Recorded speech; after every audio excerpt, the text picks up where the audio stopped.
Lumilipad siya papunta kung saan. Opa.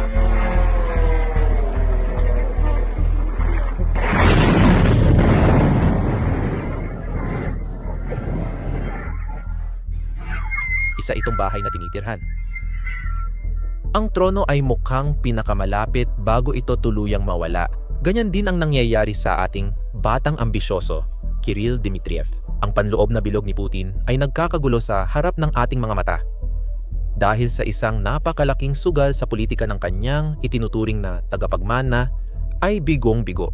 Si Kirill Dmitry ang lalaking itinakdang pumalit kay Sergey Lavrov bilang Russian Foreign Minister. Nagbaka sakali siya ng matindi. Nagmadali siyang pumunta sa Estados Unidos matapos i-anunsyo ang parusa sa pinakamalalaking kumpanya ng langis ng Russia at palihim na isinulat ang 28 puntong planong pangkapayapaan, pero nabunyag lang ang planong ito.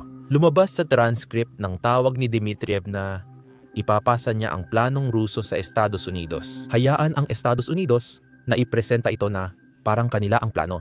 Ang kabiguan mo si Pangpang. Ang kabiguang ito ay naging pampulitikang parusa dahil bumalik si Lavrov at gumaganti, lantaran niyang binabatikos si Kirill Dmitriev. Pinapatunayan ni Lavrov na hindi ka magtatagal ng 21 taon sa Kremlin kung wala kang ilang mga palihim na estratehiya at ang mga estratehiya niya ay sakto ang timing. Kontrali, magsimula tayo sa simula. Noong Oktubre, dapat may pagpupulong sina Pangulong Trump at Vladimir Putin. Ang layunin ng pagpupulong na ito ay hindi kapayapaan para sa Russia, kundi gusto nilang pahabain ang negosasyon para patuloy nilang mabomba ang mga apartment building sa Ukraine. Nagpadala si Lavrov, kalihim ng ugnayang panlabas ng Russia, ng labis na hinihingi sa Estados Unidos bilang paghahanda sa pagpupulong. Kinansela ng Estados Unidos ang pagpupulong at nagpatupad ng parusa sa dalawang pinakamalaking kumpanya ng langis sa Russia. Dito na parang nagkamali ng malaki si Sergey Lavrov at tila matatanggal na siya sa pwesto. Inalis siya mula sa G20 Summit at nawala siya sa mata ng publiko. Ito ang perpektong pagkakataon para kay Kirill. Dito siya pumapasok sa eksena. Dumating siya sa Estados Unidos 2 araw lang matapos ang mga parusa at nagbigay siya ng 28 puntong plano para sa kapayapaan kay Steve Witkoff mismo, tulad ng pag-uusapan natin mamaya. Layunin ng planong pangkapayapaan na ipakita itong plano ng Estados Unidos na gustong pirmahan ng Amerika ng Ukraine. Pero si Kirill ay medyo nainip.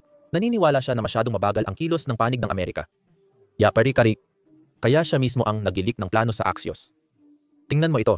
Ay leak ni Dmitriev ang bagay na ito sa Axios, na isang news organization na malapit sa White House. At ang kanilang kamaga-source, ibig kong sabihin, si Barack Ravitz. Isa sa pinakamalaking source niya ay si Steve Witkoff. At iyon ay may ganun ang kaso. Alam naman ng lahat yon, di ba? Pati si Kushner.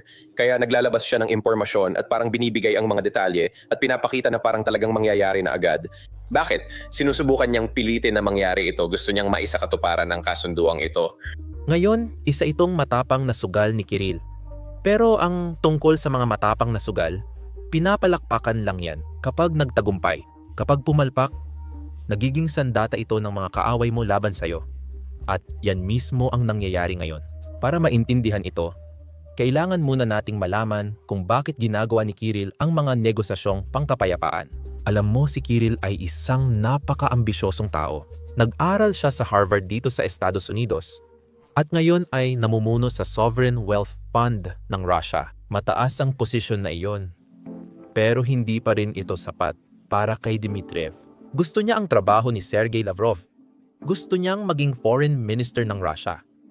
Ang tanging problema, 21 taon nang nasa posisyon si Lavrov at mukhang hindi pa niya ito gustong bitawan sa ngayon. Nakita ni Kirill ang pagkakataon nang magkamali si Lavrov sa negosasyon kay Marco Rubio na nagdulot ng pagkansela ng Budapest Summit. Dito siya kumilos at may kaunting tulong din siya. Alam mo, ang asawa niya ay matalik na kaibigan ng anak ni Putin. Matagal na silang magkakilala, dekada na. Sa katunayan, magkasama silang nag-aral noon at ngayon ay magkasosyo na sila sa negosyo.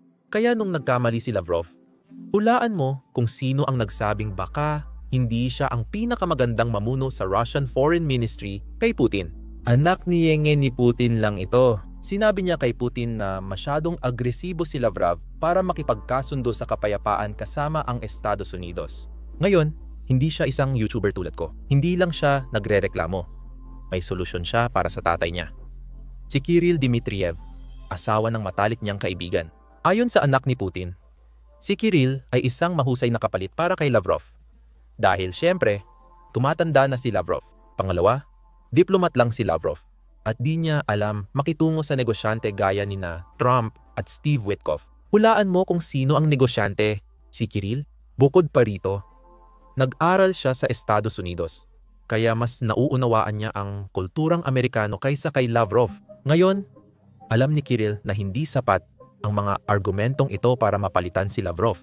Habang ipinaglalaban siya ng anak ni Putin sa Kremlin, pinapatunayan niya ang kanyang halaga. Pumunta siya sa Estados Unidos para itulak ang 28 puntong plano niya sa kapayapaan. Naniniwala si Kirill na kapag nagtagumpay siya, siguradong mapopromote siya. Napaka-ambisyosong plano, hindi mo ba masasabi yon? Alam mo, ang ambisyon na walang plano ay pinakamabilis na daan sa politikal na pagpapakamatay. At yan ang nangyayari. Kahapon, may mga sumabog na balita na sumisira sa plano ni Kirill. Nagmula ang pagtagas na ito sa tawag ni Kirill at ni Yuri Yushakov, pangunahing tagapayo sa panlabas na pulisya ni Putin. Makikita mo ngayon sa screen ang buong transcript. Pero gusto kong tutukan mo ang pinakamahalagang bahagi. Makikita natin si Dmitry na nagsasabi sa tagapayo ni Putin na gagawin niya ang papel na ito mula sa kanyang posisyon sa Russia. Pagkatapos, ipapasa niya sa mga Amerikano, nililinaw niyang di formal lang ang mga kahilingan.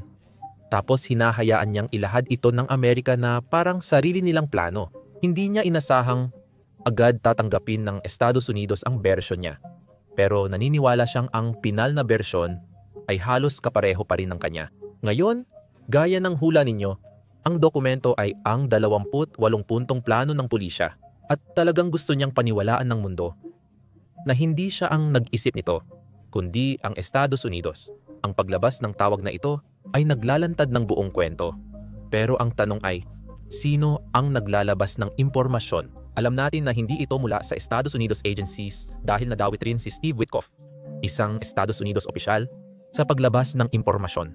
Kaya malamang isa ito sa mga Europeo, maaaring mga Ukrainians, o baka pati mga Ruso. Ngayon, naniniwala akong Russia ang may gawa nito. Isipin mo, sino ba ang may tao tayo sa loob ng Russia? Sino ang ayaw na magtagumpay si Kirill sa kahit anong paraan? Kung magtagumpay si Kirill, mawawalan ng trabaho ang taong ito. Kung sinasabi mong Sergey Lavrov, sa tingin ko, sang-ayon ako. Dahil doon, tama ba? Nang lumabas ang mga leak na ito, nagbigay rin si Sergey ng isang napaka-public na komento. Tinutugis niya talaga ang naglalabas ng buong peace plan sa American media. Pakinggan mo ito. Iba ang aming pamamaraan, gaya ng sinabi ko, iba ang aming pamamaraan, gaya ng nasabi ko na sinabi. May mga paraan, pero mas gusto naming makipag-ugnayan sa diplomasya at hindi basta-basta magsalita para mang-provoka at manira. May ilang positibo at magagandang inisyatiba. Maganda at nangangakong inisyatiba ito. Malaking trahedya ito para kay Kirill. Unti-unting nasisira ang kanyang mga plano sa publiko. Pinapalabas nitong masama ang Kremlin. At sa Russia, delikado kang mabuhay kung gagawin mo ito. Kaya ginawa niya ang tanging bagay na gagawin ng sinuman sa kanyang posisyon. Sinabi niya, peke lang ang lahat ng ito. Hindi nangyari ang tawag at wala talagang transcript. Ang tanging problema, yung taong kausap niya sa tawag ay nagsasabi na ngayon sa publiko na totoong nangyari ang tawag. At sinasabi niya ito sa Russian media. Pakinggan ninyo mismo.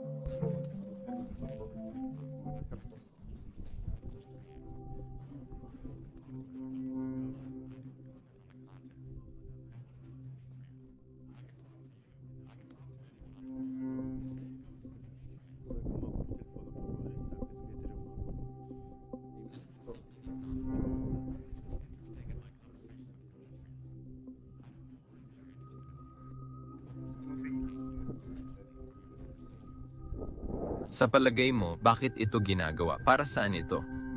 Sa tingin ko, malamang para manggulo. Malabong ginagawa ito para mapabuti ang relasyon. Nagpapalakas sila ngayon. Malakas ang pagpapalakas nila. Nabubuo ito sa ganitong uri ng pakikipag-ugnayan kasama na ang sa telepono. Tungkol kay Witkoff, masasabi kong may kasunduan na pupunta siya sa Moscow sa susunod na linggo. Siya at ilang iba pang mga kinatawan ng administrasyon na kasangkot sa mga usaping Ukranyano. Totoo ba o peke ang pag-uusap sa telepono? Nasabi ko nang madalas akong makipag-usap kay Witkov pero confidential ang aming mga usapan. Ay, hindi ako magko-komento, wala dapat mag-comment. Walang dapat gumawa nito. At saan nila nakuha ang impormasyong yon? Nakikinig sila, hindi ko alam. May naglalabas ng impormasyon, may nakikinig, pero hindi tayo. Sabi ni Dmitriev, isa lang itong pinondohang media machine na naninira at tumutugis sa kanya. At ang dahilan kung bakit nila ito ginagawa ay dahil gusto nilang magpatuloy ang digmaan. Noon, American media ang tinutukoy niya, pero ngayon pati media ng Kremlin ay tumutugis na rin sa kanya. Baka kaya niya tinawag na malisyoso ang Kremlin television. Ngayon, tulad ng sabi ko noon, ambisyoso si Kirill kaya gusto ko siyang bigyan ng libreng payo. Umalis ka agad sa mga bintana sa Moscow sa mga nakaraang linggo. May ilan kaming video na na-demonetize at nilimitahan. Siguro ayaw ng YouTube sa ilang clip na pinakita namin mula sa Ukraine frontlines. Hindi advertiser-friendly ang war clip sa YouTube, kaya nililimitahan nila ang video. Ito ang dahilan kung bakit namin ginawa ang sarili naming platform, ang Basics Insider. Ginawa namin ito mula sa simula, kaya wala kaming mga limitasyon.